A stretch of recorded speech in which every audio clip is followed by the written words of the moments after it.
Just when I begin to feel that they have forgotten me entirely, I hear a key rattling in the lock. Hello again. I'm sorry about all of this. I know it's not your fault. You were just as surprised by Bradley's actions as we were. What's going on? What are you going to do with him? That is a problem. I would like to turn him over to the police, but as you know, the phones aren't working. And even if we could call the force fields... So you're just going to keep us here? Lynn's is still working on solutions. I need to go home now. I have a paper to write. I have chem exercises to finish. Finding a way to get you through the field is our top priority. If that were really true, they would just turn off the power and let me go. For some reason, they don't think that's an option. You are still my guest. You're free to go about the house.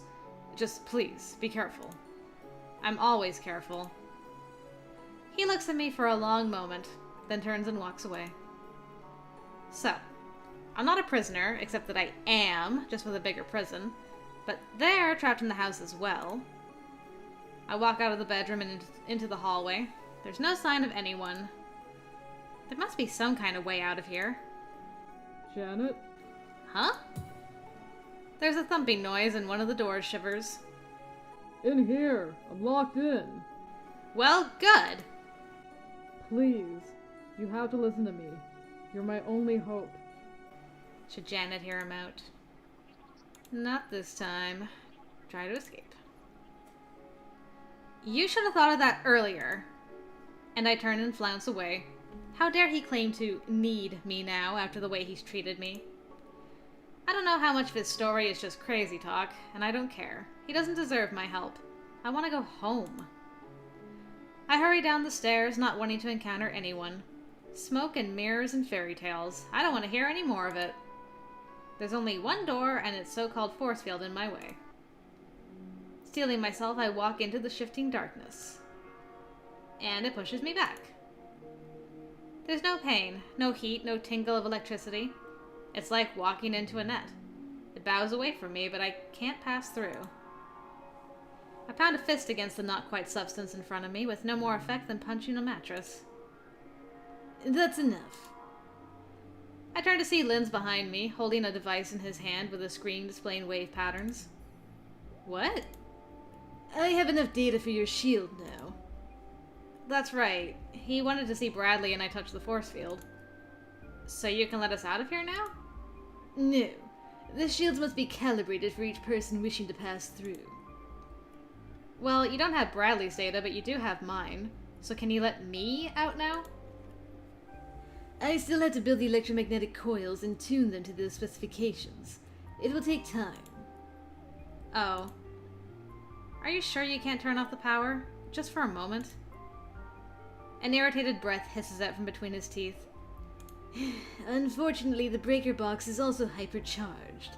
We need to make this process work in order to get through the fields to turn the power off. Well, is there anything I can do to help? Raphael and I can handle it. I'm so glad you guys are still alive. That just reminded me. Blech. Is he a scientist too? No, he is an obedient pair of hands. Come to think of it, Lynn's did order Raphael to fetch his handcuffs. Is he your boyfriend? And what if he were? How would Janet feel? I still don't want to know.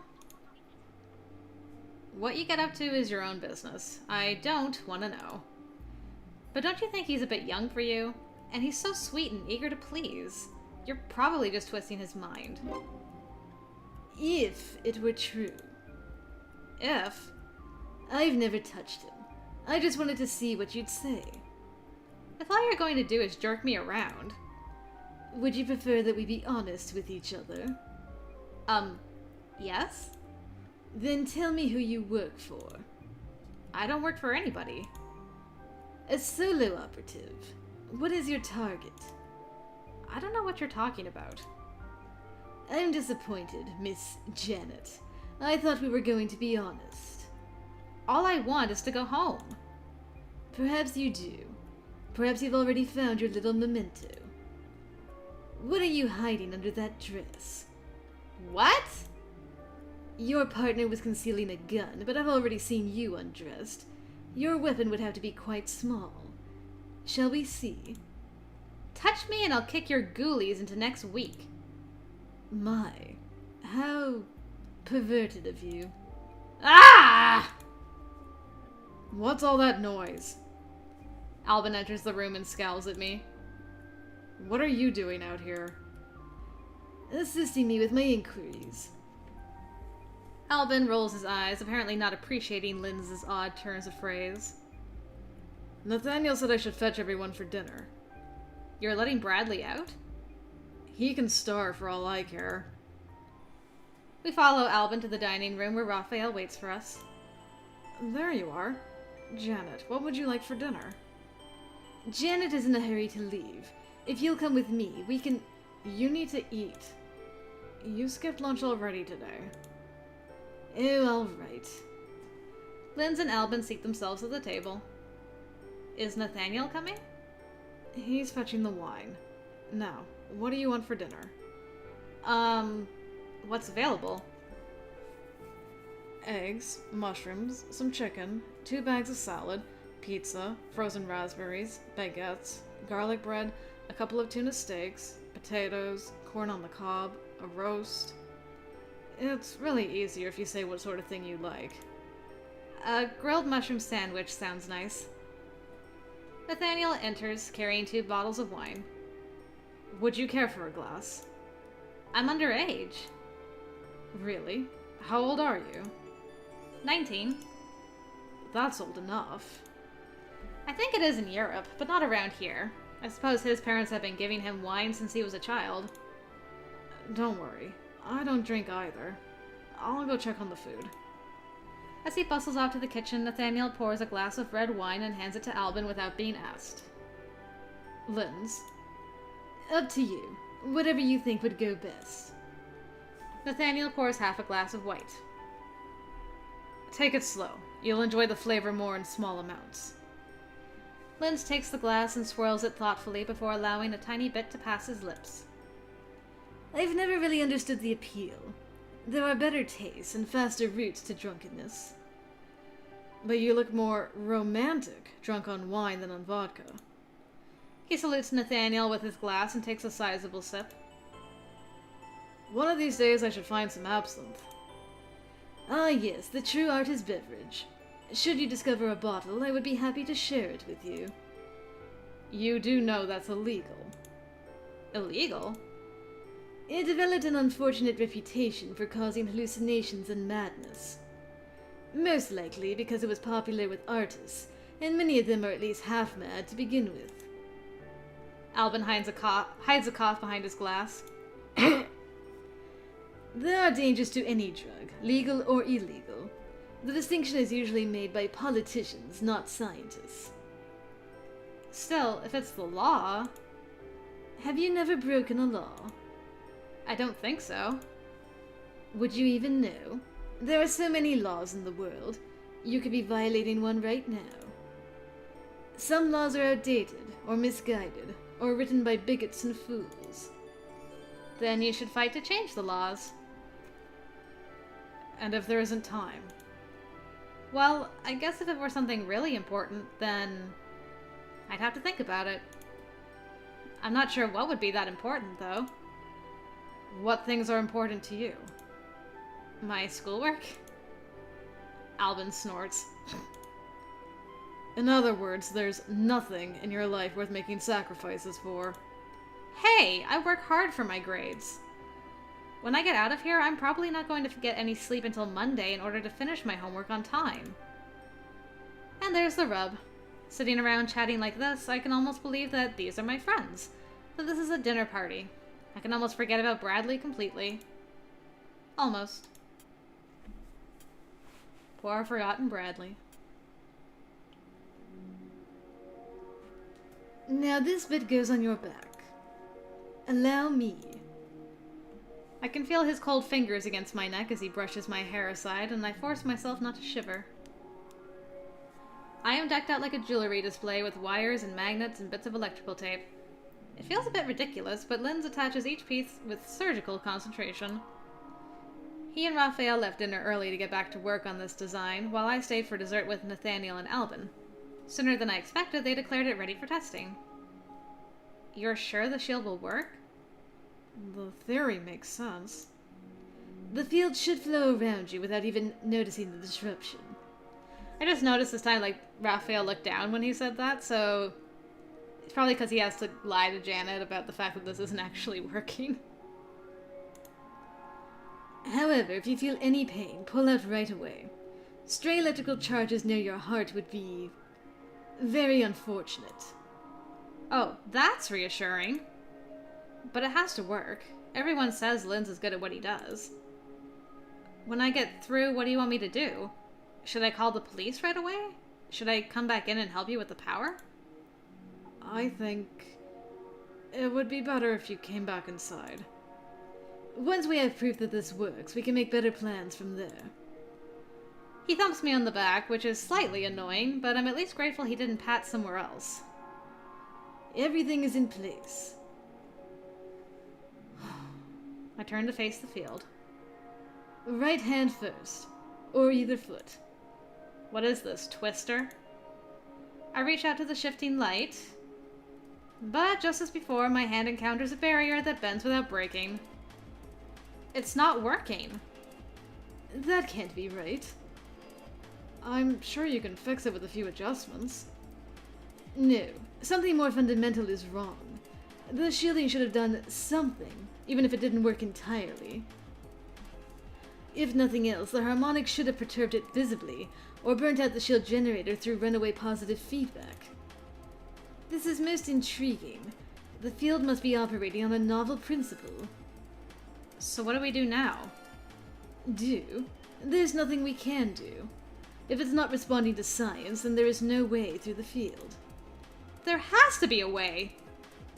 I turn back to the door and pound my fist against it harder. Let me out! Stop that, you'll damage the equipment. I want to go home! A sound like ocean waves crashes across my ears and pressure melts at the back of my skull. And then it was black. When I open my eyes again, I'm lying in bed. Everything is quiet and all the magnets are gone. How did I get here? It would be nice to believe that this is Saturday morning and I'm waking up for the first time and this whole day has been nothing but a strange dream. But I know what I've felt and what I've seen. If it wasn't real, then I'm crazy. And I can't believe that, so I have to believe that everything is as it seems. You're awake, thank goodness. What happened? You, fainted. I've never fainted in my life. Well, you were sort of overexcited and screaming, and, Lynn's knocked you out. He punched me? No. It's a thing he can do with nerves. Well, it still gave me a headache. I wonder if he can teach me to do that. Anyway, if you're feeling okay, we're all meeting downstairs to talk about what to do next.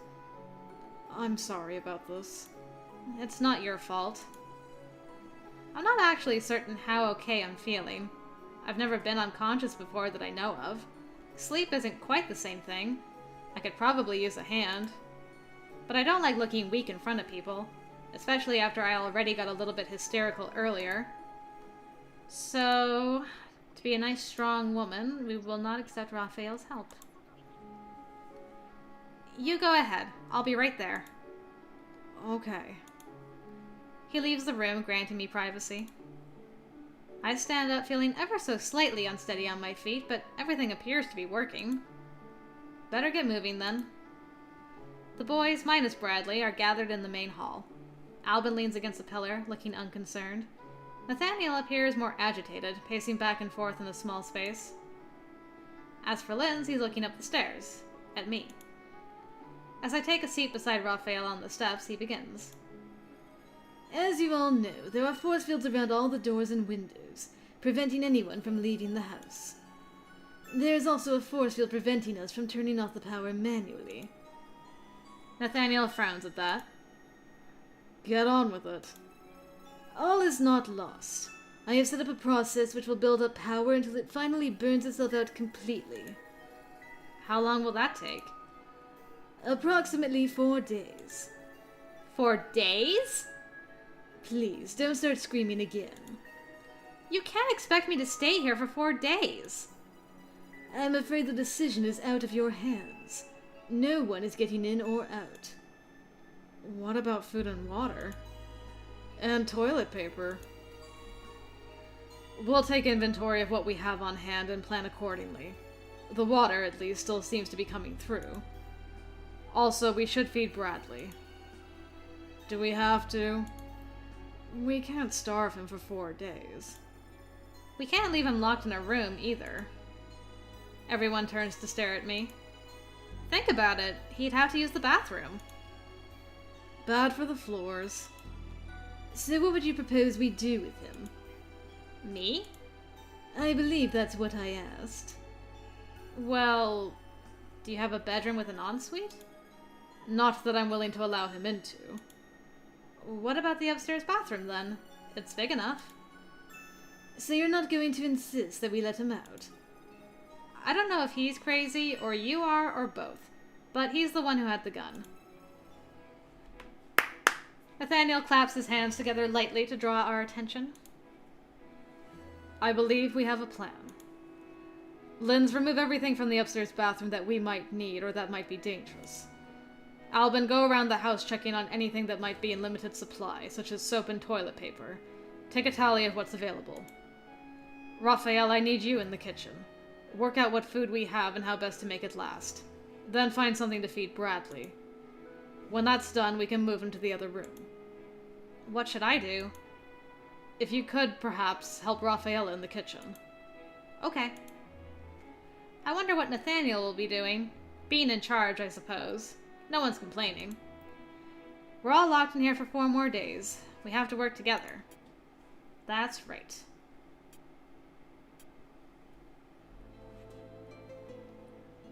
Be quiet already. We fed you, didn't we? Let me out of here.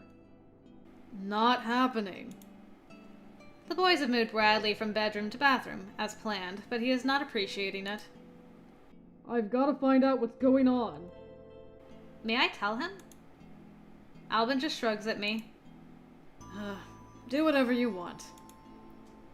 He walks off, leaving me alone with Bradley. Well, alone with the bathroom door. We tried Linz's idea with the shielding, but nothing happened. We can't get through the force fields and we can't turn them off. How do you know they're not lying to you about that? They don't know how to get out either. We're all working together, but we're going to be trapped here for 4 days. What happens then? The power overloads and shuts down. And then we all die. Haven't you ever heard of thinking positive? Don't you see? 5 days, 5 years, 5 people, and they never come back. There are 6 people in the house. Only because I was holding your hand. There would be 5. 5 times 5. 4 people disappear, becoming 4 people in a house, and we're the 5th. But what will we become? Wait, are you suggesting that one of those guys is actually your sister? I don't know, but I need to find out. Is there any medication you're supposed to be taking? I'm not crazy, Janet. I just hope you see that before it's too late. I shake my head, forgetting for the moment that he can't see me. There's no point in continuing this conversation. Lost in thought, I walk down the hallway and turn towards the stairs. And walk into Alben and Linz. Oh, sorry.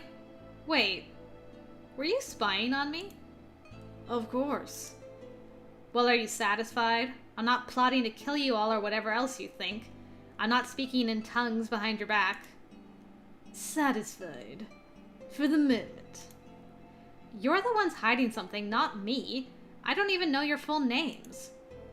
Enough is enough. Come on. I march past them and snap my fingers in the air. Oh, that was a weak snap. There we go. Heel! Head held high, I stride into the main lobby. I don't look back to see if Linz and Alben are following. I can hear them back there, and anyway they're more likely to obey if I act like I expect it. Raphael? Nathaniel? Everybody get in here. We need to talk. It's a very important discussion. Once everyone is settled, I begin. We're all going to be stuck in here together for a while, so it's only fair that we should know some things about each other. I don't know how well you guys know each other already, but I don't know anybody. And there are probably things that I ought to know to stop me from sticking my foot in my mouth like I did earlier. So can we please do a basic introduction? Who are you? What do you do? And is there anything special I should know about you? I'll start. I'm 19 and a freshman at Brook. I might go pre-med or journalism, but I'm not sure yet. You might have noticed I don't take meat. I don't smoke or drink either. Now you. They look at each other. I don't know what you want to know. Well, like you and Linz. Do you work for him? Are you related? No, we're just roommates. I don't have a job. How old are you? What about school? I'm 18. And I'm not in school. What? Why not? That is none of your business. But perhaps I could... Not now. See, there you go again, hiding things. You heard him. It's none of your business. Well, what about you? What do you do? Why are you here? Maybe I rob banks for a living, and I'm here because he is my guest. Alben glares at Nathaniel, but cuts off what he was going to say. They're just simple questions. I mean, if we're stuck here, none of you are going to be able to get to work on Monday. Isn't that a problem for you? There's a moment of silence. This might surprise you, but I do not actually need to work. I'm between jobs. I am a free agent. I work when I choose. Well, what about schooling? I received my bachelor's degree several years ago. As did I. I dropped out. None of you have any reason to leave this house? Isn't that a little odd? We were all here when you got here, remember? That's true. Did we accidentally crash a party or something? You know, Bradley started to get the idea that maybe those missing girls he's talking about have somehow turned into you guys, and that's why you all live in this mysterious house. There really is no mystery here. Linz is here to perform work on the electrical systems. Raphael accompanied him. Alben is my guest. And this is my home. Linz glares at Nathaniel. I wonder if what he just said is a lie or a truth Linz didn't want revealed. So, does that mean this whole force field mess is your fault? Alben tosses his head. This is a waste of time. I don't have to stand around and listen to you ask boring questions. He shoves himself away from the wall and exits. And I have research to do, since, as you say, this is all my fault. Wait for me! He starts to hurry after Linz, then stops and looks at Nathaniel, then back again. I'm sorry. And then he's gone. But I want to help. Perhaps it would be a good idea for you to retire for the night. You've had a very strange day. I'm sure some rest would do you good. Fine. Good night. Not that productive. Ooh! Although this might be the Princess Bride dream. I was like, oh, the dreams. Yes, give me the new dreams. But this might just be the first one. It's the middle of the night. I was having the strangest dream. Yep. I was strapped to a table while Linz covered me with tiny suction cups. Suddenly I heard a commotion and Bradley rushed into the room, pushing Raphael in a wheelbarrow. The wheelbarrow overturned, trapping Linz and Raphael underneath, and Bradley drew his sword and cut the straps that tied me down. Excuse me. Then we had to fight our way into the castle in time to stop Alben from marrying Nathaniel. But there were too many guards, so we had to scare them, so Bradley set me on fire. And that's when I woke up. The house is quiet. Everyone else is probably asleep. I have the whole spooky mansion to myself. When I was little, I used to read girl detective novels. Every old house came complete with secret passages and smuggler's gold. This is my chance to explore. It's not that I don't trust them. Well, okay, it is that I don't trust them. Not completely. Why should I? They don't trust me either.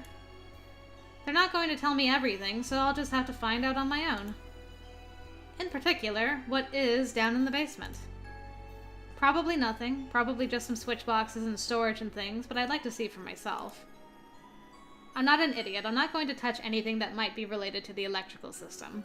I just want to look. Now, the staircase down was around here somewhere. Well, well, what have we here? Where did he come from? Sneaking around, Janet.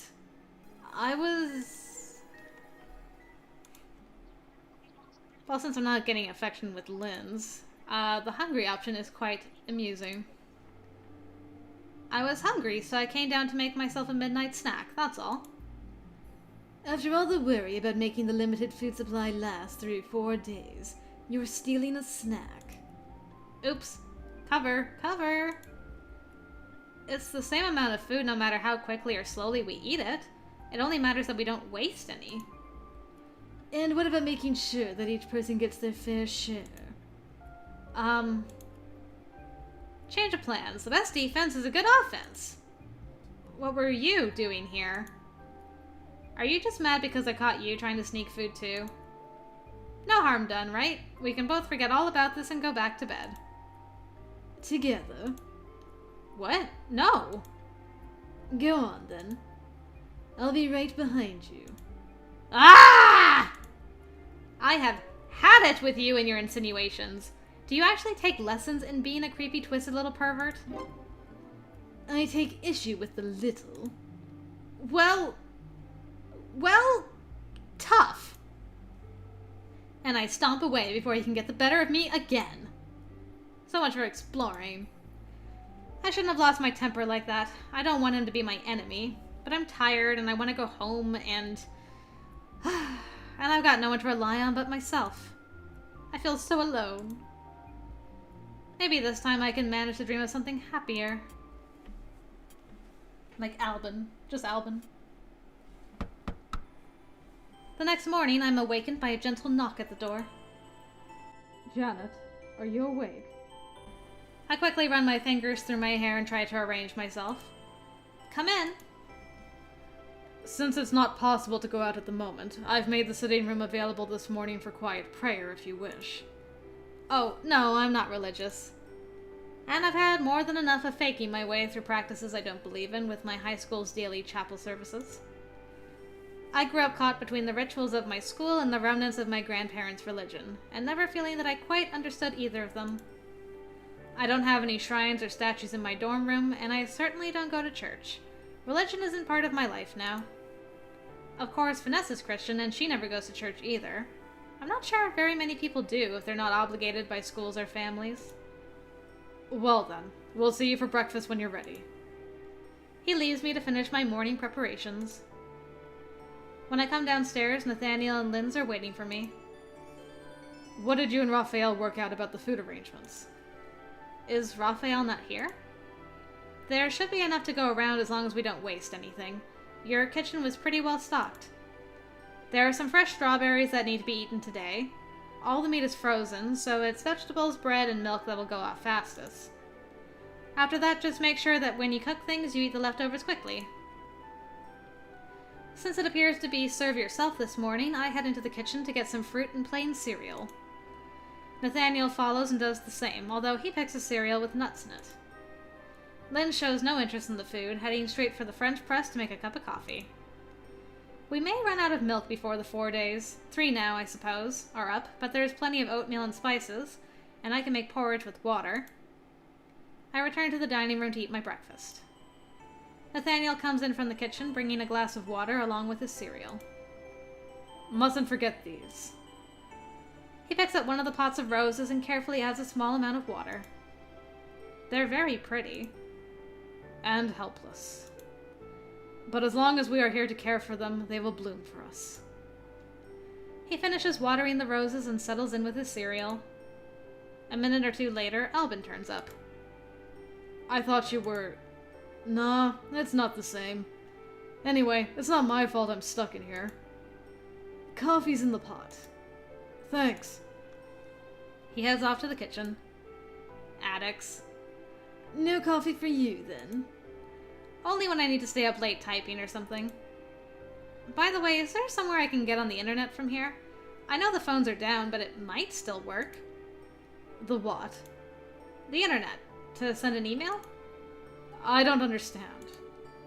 I guess he's not much for computers. I shrug and turn to Lynn's. Does your connection work? Can I borrow it? What sort of connection? To connect your computer to the network. Which network? The internet! Which internet? Stop playing dumb. If you don't want me using your computer, just say so. Do you know what she's talking about? I'm not sure. How can they possibly not know what the internet is? Something's not right here. The internet. The World Wide Web. The information superhighway and Al Gore's stupid campaign speeches. Who? For a moment, I'm lost for words. This isn't possible. Alben re-enters carrying a mug and some toast. Morning. Excuse me. Where's all this gas coming from? Go away, burps. Good grief. Who's the president? What? The president of what? The president of the United States. The United Arab States? I'm not certain. I've never been there. Who rules this country? Queen Charlotte, nominally. Ferrara is Prime Minister, though. I just stare. What's with her? This is the United States of America. We have a president, not a queen. No country has a Queen Charlotte, and everyone knows what the internet is. She's as crazy as Bradley. I am not crazy. I fetch my purse and dig out what money I had with me. Just a few bills and coins, but they're enough to show the logos and famous figures of the USA. Where did these come from? Plenty of board games print funny money. Not coins. Lenz picks up a nickel and eyes it curiously. And these dates are accurate. Why wouldn't they be? They're in the future. She's supposed to be a time traveler now? Not exactly. Some of these years are real. What year is it for you? 1984. Over 20 years in the past.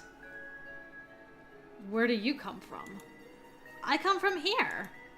I went to high school at St. Teresa's and then to Brooke College, and then I went on a drive with Bradley, and... There's no school named Brooke College near here. I've lived here in Memphis my whole life. Memphis was a city in ancient Egypt. This is Chickasaw Oaks. Bradley was right. This house doesn't exist. You're all... hallucinations or spirits or something. She's lost it. I can assure you that I am quite real. He touched me earlier when he was setting up the magnets for the tests. He's not a ghost. But what is he? Do you have any other evidence of your story? Do you have any evidence of yours? I believe I asked you first. I shake out my purse onto the table, revealing a book, published in the USA 1991. A pen, a hairbrush, a keyring, my wallet with up-to-date bank cards, student ID, and state non-driver's ID. A packet of tissues, a squished pack of vending machine crackers, and, of course, my cell phone. I hand over the evidence, along with explanations. After I turn on the cell phone, Linz takes it from my hand and stares in fascination. What's so exciting about no signal? Full color in such high resolution and something so small. You really are living in the past. It's just a toy. I'm sure we could produce a toy like this with dedicated factories, but the cost would be far too much for a prank, even for someone like Nathaniel. Do you truly come from our future, Janet? There wasn't a Queen Charlotte in the 80s either. There hasn't been a king or queen here for over 200 years. A parallel universe. Fascinating. That's impossible. Not impossible. Just very, very improbable. Perhaps you judge Bradley's motives too quickly. I never denied having a colossal ego. Bradley! We have to let him out and find out what he knows. He's been researching this. He attacked us. He was scared and confused. He won't do it again. So, you're on his side after all. I'm on my side. Something very strange is going on. We should share what knowledge we have. Well, I won't be a part of it. Come on, Linz. If they're letting him out, we'd better make sure that the lab is secure.